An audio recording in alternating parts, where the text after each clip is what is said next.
의 찬양 잘 들었습니다. 큰 은혜가 됐습니다. 지난주에 우리 연합 예배를 우리 함께 드렸죠. 연합 예배를 다 잘 드린 후에 어떤 분이 저한테 와서 얘기를 하더라고요. 이제 우리가 이사 간다고 하니까 많이 서운하다.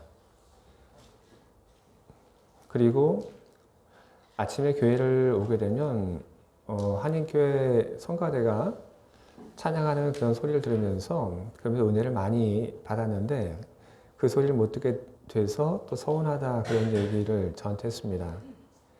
여러분의 그 찬양 많은 분들에게 큰 은혜와 힘이 되고 있습니다. 늘 수고해 주신 여러분들에게 감사를 드립니다. 오늘 저는 여러분들과 이사야서 35장의 말씀을 함께 나누려고 합니다. 근데 여러분 말씀 나누기 전에 혹시 여러분 중에 그 고향이 진주인 분 있습니까? 안 계시는군요. 네, 다행입니다.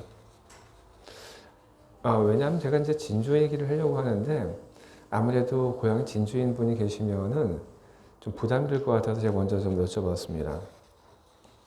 진주가 뭐로 유명한지는 전 잘 모르겠지만 이 진주가 임진왜란 때문에 우리 역사에 있어서 무척 기억이 될 만한 그런 장소입니다. 임진왜란 당시에 일본과 싸워서 승리를 얻은 그런 큰 싸움이 있죠. 3대 대첩이라고 그렇게 부릅니다. 임진왜란의 3대 대첩. 하나는 행주대첩, 두 번째가 한산도 대첩, 그리고 세 번째가 이 진주 대첩입니다. 왜 진주 대첩이라고 부르냐 하면 3,000명밖에 안 되는 그런 숫자로 3만 명이나 되는 일본군을 격퇴해서 승리를 거뒀기 때문에 그래서 진주 대첩이라고 부릅니다. 3,000명을 가지고 어떻게 3만 명과 싸워서 승리를 거둘 수 있었을까? 몇 가지 승리를 거두게 된 그런 요소들이 있죠. 하나는 이 김시민이라고 하는 분이 탁월한 리더십. 그것이 진주 대첩의 승리의 첫 번째 비결이고, 두 번째는 진주성에 있던 그런 사람들이 뭐 군인이든 아니면 일반 백성이든 할 것 없이 그 안에 있던 모든 사람들이 하나가 된 것이 또 승리의 비결입니다. 그리고 마지막으로는 진주대첩에 있어서 승리의 비결은 뭐냐면 이 진주성이 공격을 받고 있다고 하는 그 소식을 듣고 여기저기서 몰려든 그런 의병들의 도움, 그것이 승리를 거두게 한 세 번째 비결입니다. 진주성이 공격을 받고 있다는 그런 소식을 들으니까 여기저기서 터져서 활동을 하는 그 의병들이 진주성으로 모이게 됐고, 그리고 그렇게 모이게 된 그 의병들은 진주성을 포위하고 있던 일본군의 그 뒤를 공격을 해서 그래서 진주성 안에 있던 군사들의 숨통을 틔우게 만들었고, 일본군들의 그 주의를 분산시킴으로써 결국 진주대첩이라고 하는 커다란 승리를 얻을 수 있게끔 그렇게 공헌을 했습니다. 제가 여러분들 앞에서 이 진주대첩을 이야기한 것은 다른 것이 아니라 우리 임진왜란 때 있었던 그런 진주대첩과 아주 유사한 상황이 바로 오늘 이 성경의 배경이기 때문에 제가 그 이야기를 여러분들에게 소개를 했습니다. 오늘 이사야서의 그 본문의 말씀은 그 당시 혼란스러운 그 정세를 배경으로 하고 있습니다. 당시 이 팔레스타인의 그 전통적인 강자들 때문에 그래서 그 힘에 의한 평화가 유지가 되어 왔는데 어느 순간에 팔레스타인의 그 전통적인 그 강자들이 내부 문제로 다른 나라에 대해서 신경을 쓰지 못하는 그런 때가 발생을 하게 됐습니다. 그때가 바로 이사야서의 그 배경이 되는 그런 때입니다. 전통적인 팔레스타인의 그 강자들이 힘을 쓰지 못할 때, 그때 주변 나라들이 그런 간섭이 없으니까 북이스라엘과 남유다는 참 크게 번성을 했습니다.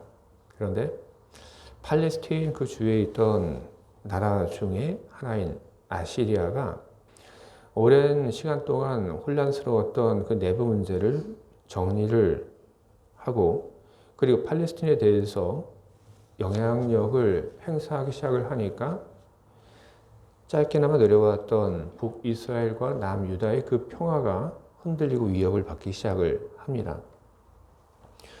이 아시리아가 큰 위협이 되니까 이 북이스라엘은 어떻게 했냐면 아람이라는 나라를 끌어들입니다.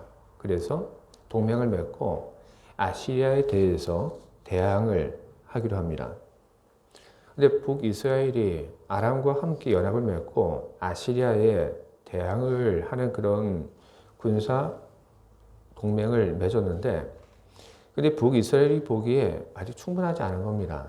그리고 자기들과 함께 할 만한 그런 나라가 어디 있나 보니까 남유다가 눈에 들어왔습니다. 그래서 북이스라엘이 남유다에게 제안을 합니다. 너희도 우리와 같이 함께 이 아시리아에 대해서 우리 대항을 하자. 그런데 남유다는 생각을 좀 다르게 했습니다.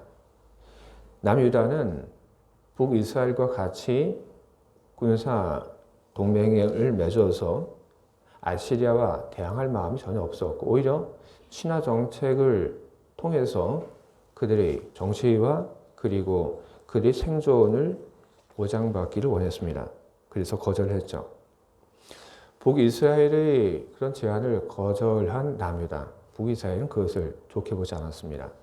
그래서 함께 동맹을 맺은 에돔과 함께 예루살렘을 향해서 군대를 이끌고 공격을 해왔습니다. 멸망을 시키기 위해서 공격을 해왔죠. 그 이야기가 어디에 기록되어 있냐면 이사야서 7장에 기록되어 있습니다. 이사야서 7장 1절 거기는 이런 말씀이 기록되어 있습니다.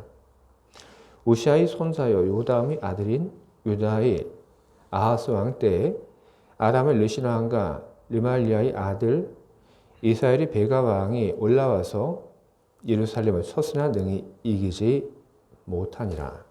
아멘. 두 군대가 싸움 준비를 하고 병사를 이끌고 예루살렘을 공격을 해왔습니다. 질 것 같은 그런 전쟁이었는데 남유다는 그 공격 앞에서 지지 않고 버텼습니다. 그리고 나서 군대는 물러가고 그리고 그 모든 상황을 지켜봤던 아시리아가 북이스라엘과 그리고 아람에 대해서 무척 괘씸한 마음을 품고 그리고 아람을 공격을 하게 됩니다. 아람이 아시리아의 공격을 받아서 무너지게 됩니다. 그리고 거기서 끝난 것이 아니라 이 아시리아는 그 다음에 군대를 이끌고 어디로 갔냐면 북이스라엘로 가게 됩니다. 그리고 북이스라엘을 이번에는 또 멸망을 시킵니다. 남유다에 대해서는 어떻게 했냐면 이 아시리아는 남유다는 공격하지 않았습니다. 왜냐하면 여지까지 남유다가 아시리아에 대해서 해왔던 그런 일들이 있기 때문에 그것을 좋게 여기고 남유다를 공격하는 것은 하지 않았습니다. 그래서 북이스라엘이 멸망하고 아람이 멸망한 다음에도 남유다는 그래도 평화를 유지할 수 있었습니다. 근데 시간이 더 지나죠. 시간이 더 지나면서 또 그 나라를 남유다를 둘러싼 그런 상황들이 또 달라지게 됩니다. 아시리아와 경쟁 관계에 있던 바벨론이 점점 나라가 힘이 세집니다. 그리고 남쪽에 있던 이집트에서도 변화가 일어나기 시작합니다. 남쪽에 있던 이집트가 전통적인 강자인데 한동안 내부 문제 때문에 정신이 없었습니다. 그런데 이 남쪽에 있던 이집트도 내부의 그 모든 문제가 다 이제 정리가 되게 됩니다. 바로 그때 아시리아는 점점 커지고 있는 바벨론을 견제하기 위해서 온 신경을 바벨론으로 쏟았습니다. 그것을 보고 남유다가 좋은 기회다 이렇게 생각을 하고 여지까지 아시리아를 추종했던 그런 노선을 바꿔서 말을 이제는 이집트로 갈아타게 됩니다. 거기에 대해서 아시리아가 크게 분노하죠. 그리고 분노하고 이 아시리아가 군대를 이끌고 예루살렘을 공격을 하게 됩니다. 그 공격을 하게 된 그 이야기가 어디냐면 이사야서 36장에 나옵니다. 이사야서 36장 1절에 이렇게 기록되어 있습니다. 히스기야 왕 14년에 아수르 왕 사네립이 올라와서 유다의 모든 견고한 성을 쳐서 취하니라. 아멘. 자, 여러분. 오늘 우리가 지금 함께 보고 있는 이사야 35장은 그렇다면 뭡니까? 이사야 35장에 있는 이 이야기는 바로 전쟁이 터지기 그 직전의 그 상황을 지금 담고 있는 것입니다. 오늘 우리가 함께 봤던 이 말씀 속에는 어떤 말씀이 있냐 하면 사람들이 회복되는 그런 이야기 나옵니다. 귀를 듣지 못했던 사람들이 그 귀가 열리게 되고, 그리고 이 눈이 멀어서 뭔가를 바라보지 못했던 그 사람들이 고침을 받는다는 그런 이야기가 성경 속에 나오고 있습니다. 뿐만 아니죠. 땅에 대한 이야기도 나옵니다. 황폐한 그 땅이 회복된다는 그런 이야기들이 나오고 있습니다. 사람들이 고침을 받고, 그리고 황폐한 그런 땅이 다시 풍요로운 땅으로 바뀐다고 하는 이 이야기. 이 이야기를 우리는 그냥 종말론적인 이야기로 볼 것이 아니라 우리는 이 이야기가 바로 전쟁이라고 하는 그 상황을 두고 선포된 말씀이라고 하는 것을 우리는 보아야 하는 것입니다. 왜 소경이 생기고 왜 눈먼 사람이 생기고 왜 절름발이가 생깁니까? 왜 땅이 그렇게 황폐되고 아무것도 잘하지 못하는 그런 메마른 곳이 되어버리게 되는 것입니까? 다 전쟁의 결과들인 것이죠. 끔찍한 전쟁으로 인해서 사람들이 다치고 망가지고, 그리고 온 땅이 무너지고, 그리고 뭔가를 키웠던 그런 밭들이 더 이상 뭔가가 자라지 못하는 그런 쓸모없는 땅으로 바뀌게 되는 것, 바로 이게 다 전쟁의 그런 결과물들인 것입니다. 성경은 그 얘기를 하고 있는 겁니다. 전쟁이 일어나고, 그리고 그 전쟁 속에서 모든 것이 망가지고, 그리고 소망이 없는, 이길 그런 가능성이 없는 그런 전쟁을 하고 있을 때, 그때 주님께서 오신다. 주님께서 오셔서 도와주실 것이다. 주님께서 마치 커다란 군대와 같이 지원군으로 너희에게 함께 하실 것이다. 그리고 그렇게 오신 주님께서는 너희의 적들을 다 무찔러 주실 것이고, 그래서 너희들에게 주님은 승리를 안겨주실 것이다. 그게 다가 아니라 주님은 오셔서 너희들에게 승리를 안겨다 주실 뿐 아니라 다친 모든 사람들에게 회복을, 그리고 망가진 땅이 다시 회복될 수 있도록 주님께서는 역사하실 것이다. 그리고 다시는 그와 같은 비극이 일어나지 않도록 주님께서 너희 나라를 지켜주실 것이다. 바로 그것이 오늘 우리가 함께 보고 있는 이 성경이 전하고 있는 내용인 것입니다. 주님께서 그렇게 하실 것이기 때문에 뭘 하라고 하는 것입니까? 두려워하지 말라는 것이죠. 앞으로 이런 전쟁이 일어나서 사람이 죽고 상하고 땅이 망가지는 그런 일들이 일어날 텐데, 그런 속에서 그런 일이 일어난다 할지라도 두려워하지 말라는 것이죠. 두려워하지 말고 견디라고 하는 것입니다. 언제까지? 주님이 오실 때까지, 주님이 오셔서 너희를 도와주실 그때까지 견뎌라. 그 이야기를 성경을 하고 있습니다. 오늘 우리가 함께 보고 있는 이 말씀, 이것은 히브리인들에게 큰 지원군이 되어주시는 하나님에 대한 이야기를 하고 있는 것입니다. 여러분, 이 지원군이라고 하는 이 말은 보통 이 전쟁에서, 싸움에서 이 사용되는 말입니다. 그런데 우리는 이 지원군이라고 하는 말을 이제는 더 이상 이 전쟁에서만 사용하지 않고 있습니다. 우리 평범한 생활 속에서도 우리는 곧잘 이 지원군이라고 하는 말을 우리는 사용을 합니다. 농사 지을 사람들이 한국 농촌에는 없죠. 그런데 그런 농사 지을 사람이 없는 곳에 그냥 와서 한 번 와서 어떤 일을 도와주는 사람들 생겼을 때 이야기를 하죠. 아, 지원군이 도착했다. 그런 이야기를 합니다. 또 육아에 지친 엄마 아빠, 그 엄마 아빠를 위해서 또 할머니나 아니면 이웃 또 누가 딱 도착했을 때 또 이야기를 하죠. 아, 지원군이 도착했다. 그렇게 이야기를 합니다. 우리는 살면서 우리는 우리 삶을 도와줄 그런 사람들이 필요합니다. 그리고 우리가 살면서 우리의 삶을 좀 도와줄 수 있는 그런 지원군들을 우리는 갖고 있습니다.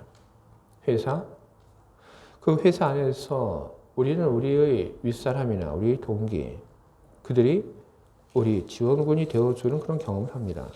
학교에서 선생님 혹은 함께 공부하는 사람들이 나의 지원군이 되어주기도 하죠. 교회에서도 역시 마찬가지입니다. 내가 힘들고 어려울 때 내 이야기를 들어주고 나를 위해서 기도해주는 그런 사람들, 그런 사람들로 인해서 우리는 큰 힘을 얻습니다. 그런데 우리들이 살면서 참 여러 곳에서 많은 그런 지원군들을 우리가 만나곤 하는데, 그런데 그런 지원군들 속에서 우리는 가족이라고 하는 그 존재가 그 어떤 지원군들보다 더 큰 존재라고 하는 것을 우리는 발견하게 됩니다. 우리 가족은 어떤 존재들입니까? 늘 우리를 위해서 뭔가를 도와주고 그리고 힘쓰고 그리고 우리 삶을 지탱해주는 그런 존재들이 바로 우리 가족들인 것입니다. 우리 가족은 어떤 일에 있어서 좀 전문성이 좀 떨어질지도 모릅니다. 회사에 있는 사람들은 내가 뭘 하고 있는지 잘 알죠. 공부하고 있는 학생들, 나를 가르치는 선생님이나 함께 공부하는 사람들, 그 사람들은 나와 똑같은 것을 공부하고 있죠. 하지만 가족들은 모릅니다. 가족들은 어찌 보면 전문성이 좀 떨어질지도 모릅니다. 하지만 그렇다 할지라도 우리는 그 가족에게서 그 누구에게서 느끼지 못하는 커다란 위로와 그리고 힘을 우리는 얻으면서 살아가고 있습니다. 가장 힘이 되고 의지가 되고 그리고 우리 가족들은 참 헌신적들입니다. 그리고 무엇보다 언제나 한결같습니다. 제가 작년인가 그 한국에 갔을 때 서울에서 제가 볼일을 보고 제 부모님 집이 있는 저 지방으로 가기 위해서 제가 강남 고속버스 터미널에 가서 제가 터미널에 있는 고속버스에 제가 좀 몸을 실었습니다. 그때가 늦은 저녁 시간이었는데 그때 창밖을 보니까 뭐가 보였냐면 어떤 고등학생 정도 돼 보이는 여학생 그리고 그 어머니가 보였습니다. 근데 그 여학생이 그냥 뭐 있는 것이 아니라 그 여학생이 이 악기를 짊어지고 있더라고요. 딱 보니까 바이올린 아니면 이 비올라 그 케이스였습니다. 저는 그것을 보고 저는 어떤 상황인지 저는 바로 이해가 됐습니다. 여러분 이해되십니까? 어떤 상황인지? 음악 하시는 분들은 다 아시죠? 무슨 상황인지. 이게 어떤 상황이냐 하면 지방에 있는 그 딸이 서울에 와서 레슨 받고 내려가는 겁니다. 그 레슨 받고 내려가도록 어머니가 동행을 하고 있는 것이죠. 서울에 와서 레슨 받고 그려 내려갈 수 있도록 어머니가 동행을 하는데 여러분 그런 동행이 1년에 한 번인가요? 아니죠. 어머니는 자기 딸이 음악하는 것을 돕기 위해서 아무것도 그 음악적인 어떤 조언을 해줄 수는 없는데 그 딸의 그 꿈을 지원하기 위해서 그 먼 거리를 마다하지 않고 매번 반복적으로 그 늦은 시간에 그 딸과 함께 서울에 와서 레슨 받을 수 있도록 그렇게 동행을 하고 그리고 지친 몸을 이끌고 자기 딸을 그럼에도 불구하고 격려하며 내려가고 있었던 것이죠. 여러분 이것이 비단 제가 봤던 그 어머니와 딸만의 이야기는 아닙니다. 우리 모두 이야기들입니다. 우리 가족들, 여러분들에게 그리고 저에게 무척 헌신적입니다. 그런 헌신적인 우리 가족이 있기 때문에 우리는 힘을 얻는 것이죠. 우리는 그런 가족들이 있기 때문에 우리는 위로를 받고 우리는 살아가게 되는 것이죠. 가족들은 여러분 왜 그렇게 헌신적입니까? 가족들은 왜 항상 또 다른 또 가족의 그 구성원을 위해서 그렇게 지원군이 되어주지 못해서 그렇게 늘 몸부림을 치고 있는 것입니까? 이런 피가 섞였기 때문에 그렇게 하는 겁니까? 아니죠. 그건 아닙니다. 제 아내와 저 피 한 방울 안 섞였습니다. 하지만 제 아내와 저 가족이라고 하는 그 이름 아래에서 서로의 힘이 되어주려고 합니다. 그건 뭔가요? 바로 사랑이라고 하는 그 관계가 바로 그런 것을 가능하도록 만들고 있는 것입니다. 그런 사랑이라고 하는 그런 관계 속에 있는 가족이기 때문에 그 가족에 대해서 언제나 나의 가족이 나의 힘이 되어준다는 그런 믿음을 가지고 그리고 도움을 받고 위로를 받고 우리는 힘든 그 모든 것을 극복하고 우리는 앞으로 나아가게 되는 것입니다.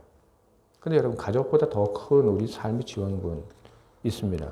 그 지원군이 바로 하나님이십니다. 오늘 제가 여러분들 앞에서 읽은 이 본문의 말씀 속에서 우리는 과거에 예루살렘에서의 그 전쟁 속에서 하나님이 뭘 하시겠다 하셨다라고 하는 우리는 그런 과거만 있는 것이 아닙니다. 우리는 오늘 이 본문의 말씀 속에서 우리는 현재를 읽고 그리고 우리 미래를 우리는 또한 읽습니다. 이것은 우리가 살아가는 동안 하나님께서 우리들에게 어떻게 하시겠다고 하는 약속인 것이고 그리고 오늘 우리가 함께 읽은 이 본문의 말씀은 바로 종말이라고 하는 그 미래의 시간에 주님께서 우리들에게 어떻게 하시겠다고 하는 약속인 것입니다. 여러분 복음이라고 하는 것은 도대체 무엇입니까? 복음이라고 하는 것은 약속인 것이죠. 복음이라고 하는 건 약속입니다. 하나님의 약속입니다. 하나님이 우리의 삶의 지원군이 되어주시고 도움이 되어주시고 그리고 우리를 이끌어 주시겠다. 우리를 보호하고 지켜주시겠다는 그런 약속이 바로 복음인 것입니다. 사랑하기에 그렇게 하시겠다고 주님께서는 선을 하신 것입니다. 주님이 우리 삶에 오셔서 우리 삶의 지원군이 되어주시면 그러면 우리 운명이 바뀝니다. 그리고 우리 운명만 바뀌는 것이 아니라 우리 환경도 바뀝니다. 주님은 우리들 모두에게 그것을 믿으라고 이야기를 하고 계신 것입니다. 내가 너희들에게 와서 이런 일들을 해줄 테니까 너희들 믿어라. 바로 그것이 오늘 성경이 우리들에게 하고 있는 이야기인 것입니다. 우리는 주님께서 우리들에게 약속하신 그 모든 약속에 대해서 우리는 믿음을 가지고 우리는 살아가야 하는 것입니다. 이사야서 7장 9절에 여러분 이런 말씀이 기록되어 있습니다. 만일 너희가 굳게 믿지 아니하면 너희는 굳게 서지 못하리라. 여러분 굳게 믿지 못하면 굳게 서지 못한다. 성경은 그렇게 이야기를 하고 있습니다. 전쟁을 하는 그런 속에서 우리를 도울 그런 지원군이 구원군이 온다라고 하는 그런 믿음이 없다고 한다면 어떻게 될까요? 우리가 이 싸움에서 분명히 이길 것이라고 하는 그런 믿음이 없으면 여러분 어떤 일들이 일어나게 될까요? 진주성 싸움에서 지원군이 도착할 것이라고 하는 그런 믿음이 없었다고 한다면 그리고 이 싸움에서 3,000명이지만 이 3,000명 가지고 3만 명과 싸워서도 이길 수 있다고 하는 그런 믿음이 없었다고 한다면 어떤 일이 일어났을까요? 항복했겠죠? 아니면 다 도망을 갔겠죠? 예루살렘을 쳐들어온 그 적과의 싸움에서 역시 마찬가지입니다. 주님이 우리와 함께 하시기에 우리가 승리할 수 있다라고 하는 그런 믿음이 없었다고 한다면 그러면 사람들은 전쟁을 포기하고 항복하고 노예로 살거나 아니면 도망을 갔을 것입니다. 여러분 우리 역시 마찬가지입니다. 주님은 우리들에게 이야기를 하십니다. 너희 어려운 상황 속에 그 곤란 속에 환난 속에 내가 갈 거다. 가서 너희를 도와서 승리하게 할 것이다. 이야기를 하십니다. 그리고 너희 망가진 몸과 마음 만약 그런 일이 있다고 한다면 내가 회복시킬 것이다. 너희 삶의 환경을 바꿔줄 거고 너희 미래를 내가 잡고 이끌어 갈 것이다. 주님께서 그렇게 이야기를 하고 있습니다. 만약에 우리들이 주님께서 말씀하신 이 모든 약속을 우리들이 믿지 못한다면 우리는 어떻게 될까요? 우리는 포기합니다. 우리는 항복하고 말 것입니다. 우리들이 주님의 약속을 믿지 못하고 포기하고 항복을 하게 된다면 그러면 우리 삶 속에 변화라고 하는 것 그리고 달라지는 것 성장이라고 하는 것 그런 것은 여러분 결코 없을 것입니다. 그러니 여러분 마음이 힘들어도 상황이 어려워도 주님께서 말씀하신 그 말씀을 붙잡고 기억하시면서 여러분 버티시기 바랍니다. 주님이 나의 삶의 지원군이 되어주신다. 주님이 나를 사랑하시기에 나의 힘이 되어주시고 나를 구원해 주실 것이라고 하는 그런 믿음. 여러분 그 믿음을 가지고 여러분 살아가시기 바랍니다. 우리 2024년 우리 또 다시 우리는 대림절을 또 맞이하게 됩니다. 대림절, 주님의 오심을 준비하는 그런 기간들 많습니다. 우리는 이 대림절을 통해서 주님의 오심을 우리는 준비합니다. 그리고 우리는 또한 이 대림절을 통해서 우리는 기다림이라고 하는 것을 우리는 배웁니다. 2024년 올해는 여러 가지 우리들에게 많은 기다림을 또한 요구하는 그런 때입니다. 여러분, 이런 대림절을 통해서 기다림을 여러분 잘 배우실 수 있길 바랍니다. 우리는 영적인 전쟁을 하고 있습니다. 우리가 영적인 전쟁을 하고 있는데 그 영적인 전쟁이라고 하는 것은 보이지 않는 그런 세계 속에서 일어나는 것이 아닙니다. 영적인 전쟁은 보이지 않는 나의 꿈의 세계, 그런 마음의 세계에서만 여러분 일어나는 것은 아닙니다. 영적인 전쟁이라고 하는 그것은 보이는 세계, 그리고 물질의 세계에서 일어나는 것입니다. 예수님께서 십자가에 달리신 것, 영적인 전쟁인 거죠. 그것이 어떻게 보이지 않는 세계에서만 일어났습니까? 아니죠. 보이는 세계에서 일어났습니다. 영적인 전쟁은 바로 물질의 세계, 보이는 세계 속에서 일어나는 것입니다.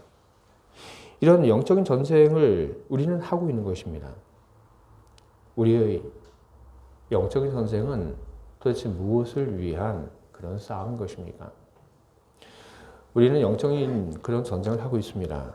그것은 나의 편안한 삶을, 그리고 나의 부유한 삶을 위한 그런 싸움을 우리는 하고 있는 것은 아닙니다. 임진왜란 때 진주성을 지켰던 사람들, 그 사람들은 진주성을 그리고 조선을 지키기 위해서 싸웠습니다. 예루살렘을 지켰던 사람들, 그 사람들은 예루살렘을 그리고 남유다라고 하는 나라를 지키기 위해서 싸웠습니다. 우리는 영적인 싸움을 하는 그런 사람들입니다. 우리는 도대체 무엇을 지키기 위해서 우리는 싸우고 있는 것입니까? 나의 신념을 위해서 우리는 전쟁을 하고 있는 것입니까?